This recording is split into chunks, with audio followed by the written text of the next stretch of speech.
Are you on the hunt for the ultimate autocannon setup that just obliterates anything that moves? If you're the kind of person who gets a kick out of making bugs and bots explode into a million pieces, and if you're aiming to crush it on Helldive difficulty, you're gonna love what's coming. Welcome to Insightful Gaming. Today's video is to deep dive into an autocannon loadout that's been absolutely smashing it for me in Helldive difficulty. Ever since that railgun took a hit with the nerf bat, I've been scouting for the next big thing. And let me tell you, I think we've struck gold with what could very well be the new king in Helldive difficulty. If this loadout blows your mind, or if you've got some killer loadouts, drop your thoughts and your own killer loadouts in the comments. And hey, if you dig what you're seeing, hit that subscribe button, it means a lot. Alright, no more waiting. Let's jump right into the meat of the matter and unpack this autocannon loadout. Before we dive deep into all the juicy details about our weapon of the day, let's just hit the pause button for a sec. Remember, the whole reason we're gaming in the first place is to have fun. So you should play with a loadout that you like. I'm just here to sprinkle a bit of wisdom and share my 2 cents. Today, I'm excited to talk about one of my favorite loadouts for tackling Helldive difficulty. And who knows? By the end of this, you might just pick up a trick or two you hadn't thought of before. Let's shine the spotlight on the star of our loadout, the autocannon. This powerhouse can be found in the Patriotic Administration Center section of our stratagems, ready to be unleashed with unlimited uses. There's a catch, though it's got an 8-minute cooldown. So, you're looking at calling it down just a few times each mission, which is pretty standard for support stratagems. But hey, there's a silver lining, you can shave some time off that cooldown in the ship module upgrades. Dropping some points into the streamlined request process knocks 10% off the cooldown for your support weapon stratagem. When you summon this beast into the battlefield, it lands with the autocannon and an ammo backpack. Packed with 10 rounds and 10 magazines in your backpack, each holding 5 rounds, it might seem like you're running with a small magazine size. But don't sweat it, it's not much of a problem. Just a heads up, try not to run your gun dry. Leaving at least 1 round in there is a smart play since reloading from empty feels like forever. Plus, switching weapons can cancel out that reload animation if you're in a pinch. Aiming with the autocannon can get tricky, especially if you're going for precision. For better accuracy, consider taking your shots while crouching or even lying down. Despite its learning curve, the autocannon has been my ace in higher level difficulties, making quick work of targets, including those pesky chargers. Those Terminid warriors, brood commanders, and hive guards might look tough with their front shells, but a few shots and they're toast. Watching them fall is just so satisfying. Now, onto the stalkers.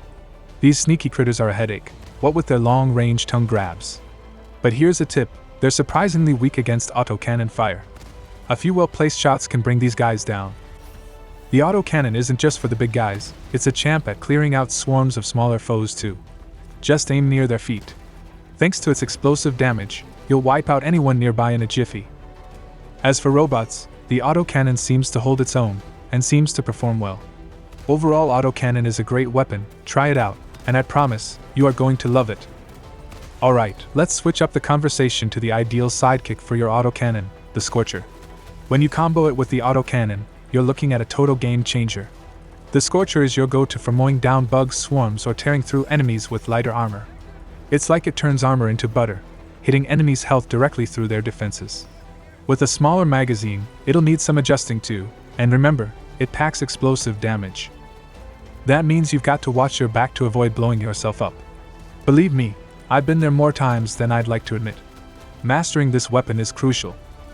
As for your secondary, start off with whatever's in your arsenal, but keep your eyes on the prize, the P19 Redeemer.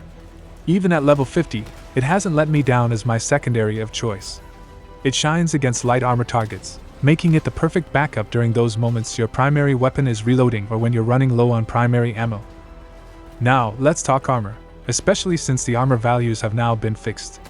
When you're up against bugs, I suggest going with light armor for its speed advantage. Since most bugs attack up close with melee, speed is key to keeping distance. On the flip side, when your opponents are robots, heavy armor is the way to go for that extra mitigation from their gunfire. From the standpoint of armor passives, the engineering kit has won me over by granting 2 additional grenades, a real game changer. I'm also a fan of any armor equipped with a fortified perk. This perk boosts your resistance to explosive damage by 50%, making it especially beneficial in robot encounters.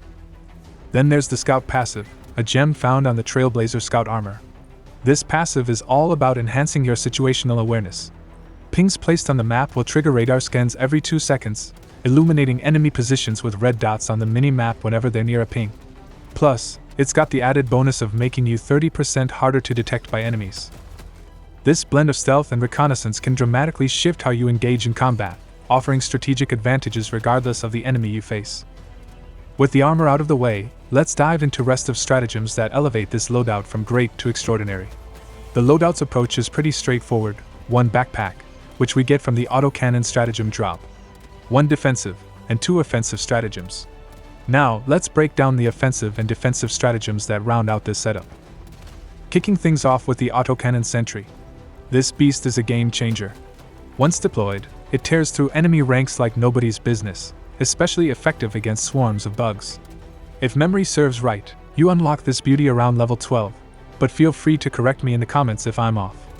It's an automated turret that fires anti-tank rounds across impressive distances. Trust me, it packs a punch, slicing through armor with ease. I've witnessed it single-handedly bring down a 𝗕𝗘𝗖𝗢𝗠𝗘 on Helldive difficulty. While it's at your disposal without limit, it does come with a 180-second cooldown, which can be shortened with a few upgrades from the ship module. A word of caution: autocannon sentries are not known for their durability. Keep chargers at bay, or they'll trample over your sentry in no time. Positioning is crucial. I coordinate with my team, usually setting up the sentry at strategic points like the entrance of a bug hive or egg hatcheries. When placed smartly, it can annihilate legions of armored foes, 𝗕𝗘𝗖𝗢𝗠𝗘s included. Plus, it perfectly complements your autocannon, providing cover fire while you reload. Now, let's talk upgrades that turn the sentry into an even more formidable force. First off, consider synthetic supplementation to cut the sentry's cooldown by 10%. Then, there's advanced construction, boosting the sentry's durability by 50%, a vital upgrade since they're quite fragile. Jumping to the robotics workshop, dynamic tracking is a must-have, significantly speeding up the deployment of your autocannon sentry. This means you can have it up and running in just a few seconds. Next, put points into shock absorption gel for 50% more ammo. With this upgrade, your sentries now stay in the battlefield for a long time. Last but not least, my personal favorite, high-quality lubricant. This upgrade drastically increases the sentry's target acquisition speed, making it swivel to new threats incredibly fast. It's a significant upgrade that enhances its performance by leaps and bounds. Now, let's dive into the next stratagem, the Eagle Airstrike. This stratagem is all about bringing serious firepower with a flair of precision to the table. Imagine summoning a tailor-made storm of destruction right where you need it. Quick to call in and deadly accurate, it empowers you to dominate the field with a bang. Perfect for knocking down structures or wiping out swarms in no time, the Eagle Airstrike is a reliable ally. Once fully upgraded, you're equipped with 3 charges, making it an indispensable tool for any mission scenario. And the cherry on top? You can rearm those charges to keep the explosions rolling. To transform the airstrike into a behemoth of destruction, start with the ship upgrades. The liquid ventilated cockpit slashes your Eagle stratagem's cooldown in half. Then, the pit crew hazard pay shaves off 20% of the Eagle's rearm time.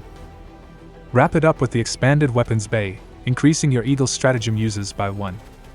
Finally, we can't overlook the orbital rail cannon. This is your go-to for when you need to absolutely demolish those heavily armored threats. Syncing this with your autocannon sets you up with the ultimate combo for taking down the big threats. Think 𝗕𝗘𝗖𝗢𝗠𝗘s or those menacing bot tanks. It's the knockout punch you need for the heaviest of heavyweights. And that wraps it up for today. If you dug this deep dive and are craving more kick-ass Helldivers action, go ahead and crush that like button, then slam on subscribe. Your backing fuels these guides and keeps them on the roll. Until our next adventure, have an awesome day ahead.